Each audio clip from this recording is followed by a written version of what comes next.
네, 안녕하세요. 저는 원주에 있는 한라대학교에 한류를 가리키고 있는 구문모 교수라고 합니다.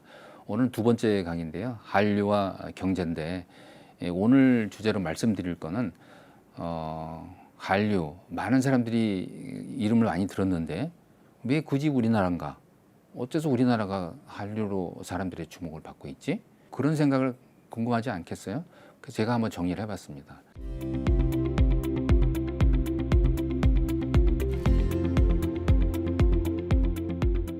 한 네 가지로 정리를 하고 그거 상세하게 말씀드리겠는데요.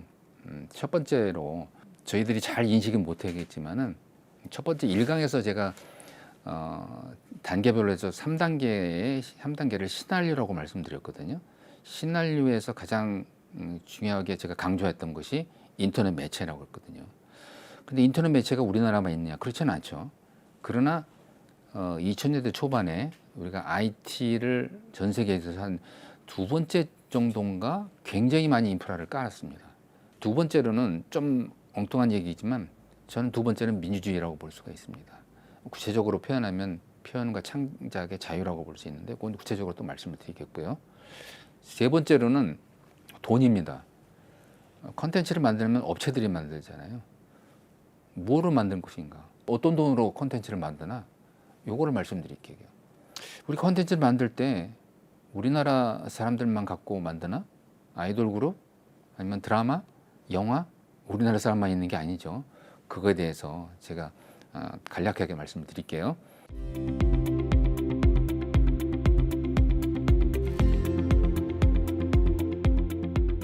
컨텐츠를 생산하는 거하고 소비 두 측면에서 어떤 효과가 나타났는지를 말씀드릴게요. 지금 많은 청소년들이나 어른들도 게임을 하죠. 온라인 게임이 세계에서 최초로 상용한 나라가 바로 우리나라입니다. 그래서 지난 한 10년 동안 온라인 게임에 있어서 하나의 장르를 탄생을 시켰거든요. 우리나라가.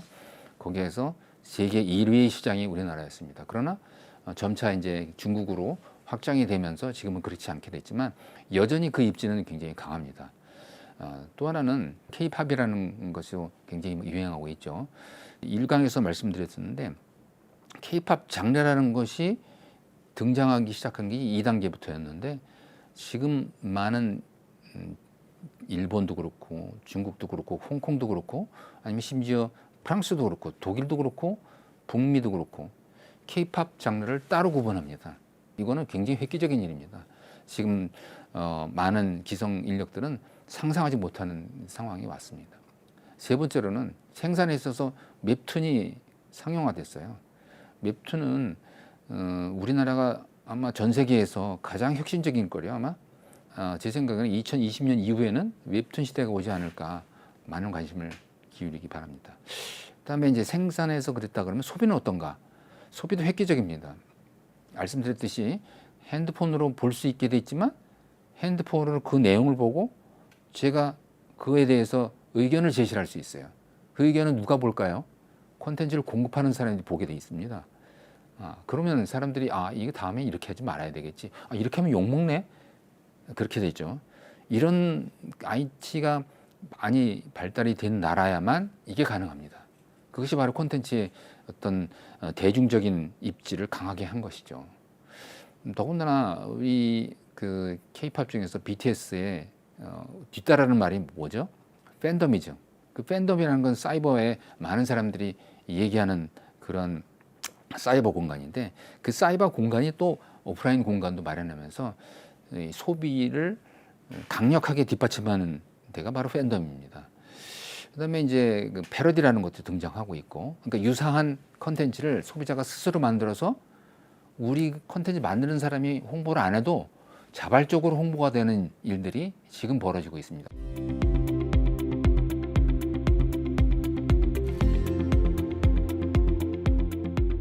제가 말씀드렸듯이 민주주의라고 말씀드렸는데 저는 사실 민주주의라는 말을 하기 전에 표현의 자유, 창작의 자유 두 가지를 들었었거든요.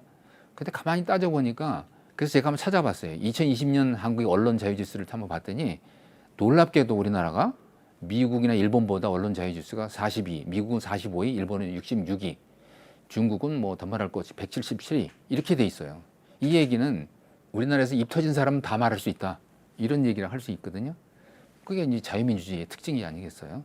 이게 어떤 특징을 갖고 있냐면 컨텐츠를 만드는 건 자기 얘기를 남한테 소개를 하는 건데 어떤 얘기든지 할 수 있다는 그런 여건이 우리나라가 있다는 거는 굉장히 창작자들한테는 굉장히 중요한 소재가 되거든요.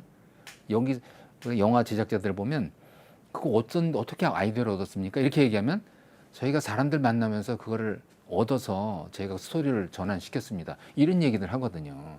근데 입을 막아놓으면 그런 얘기를 들을 수 있을까요? 못하죠.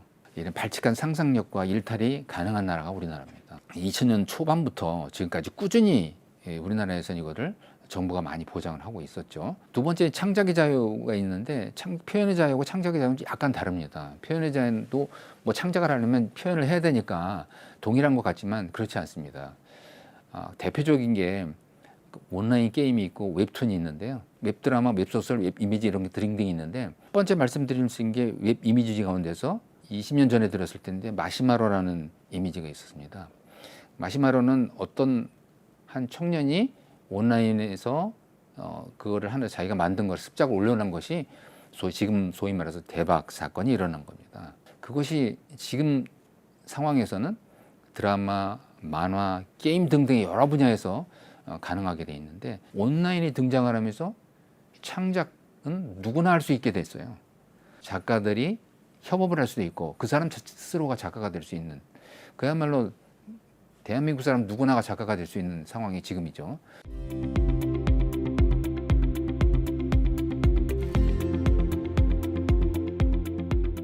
세 번째로 말씀드리고 싶은 것이 돈이에요. 돈 만드는 거. 과거에 제가 문화 콘텐츠를 처음 공부를 했을 때 뽀로로를 만드는 애니메이션 창작자하고 대화할 시간이 있었는데 이 돈을 어디서 만들었냐고 말씀을 드렸어요. 그랬더니 프레젠테이션 하기 위해서 준비를 하고 그다음에 프랑스 방송사에 가서 프레젠테이션에서 제작 자금을 모았고 그걸 다시 우리나라에 와서 우리나라 사람들 그걸 보고 자금을 조달해서 드디어 컨텐츠를 만들었다고 합니다.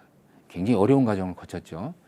이런 선배들이 있었기에 우리가 그 과정을 알 수가 있었는데 그분들이 한 것들을 우리는 지금 어떻게 하고 있냐면 외국에 안 나가도 되는 상황이 도래했어요. 어떻게 하느냐. 한 20년 전에 SM 엔터테인먼트가 많은 노력을 거쳐서 최초로 그 코스닥에 상장하면서 SM에서 만드는 콘텐츠가 굉장히 많은 여러 개 다양한 그리고 여러 상품을 만들게 되는 돈을 확보하게 된 거예요. 그 이후로 어떻게 된지 아세요? 게임, 드라마, 웹툰, 웹드라마 각각의 분야에서 주식시장으로 진출하고 있고 지금은 어떻습니까? 해외에서도 돈을 모으고 있습니다.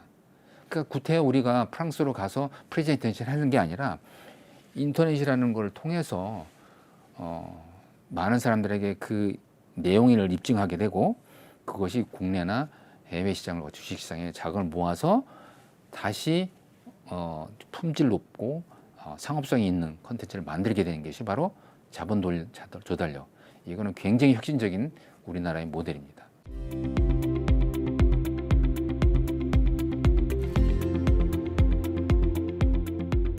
마지막으로 한번 또 설명을 드릴게요.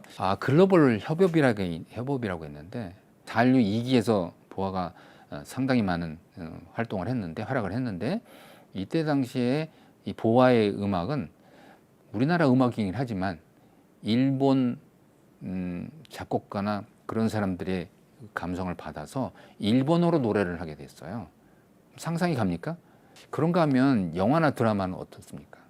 과거로 흘러들어가서 올드보이, 지금 나온 헤어질 결심, 봉준호 감독의 설국열차나 옥자, 그다음에 최근 OTT 서비스는 오징어 게임 얘기는 말씀드릴까요? 올드보이는 일본 만화를 원천으로 했죠. 헤어질 결심은 탕웨이 배우가 중국 배우죠. 설국열차 프랑스 만화를 기초로 했죠. 마지막으로 하나 더 말씀드리고 온라인 게임 배틀그라운드 12개 개발팀이 들어왔습니다. 이것이 바로 우리 한류를 등장하게 된 배경이 아닐까 이렇게 생각이 됩니다.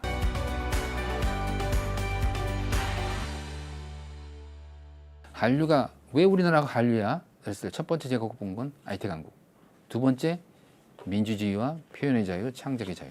세 번째, 자본 조달력의 향상.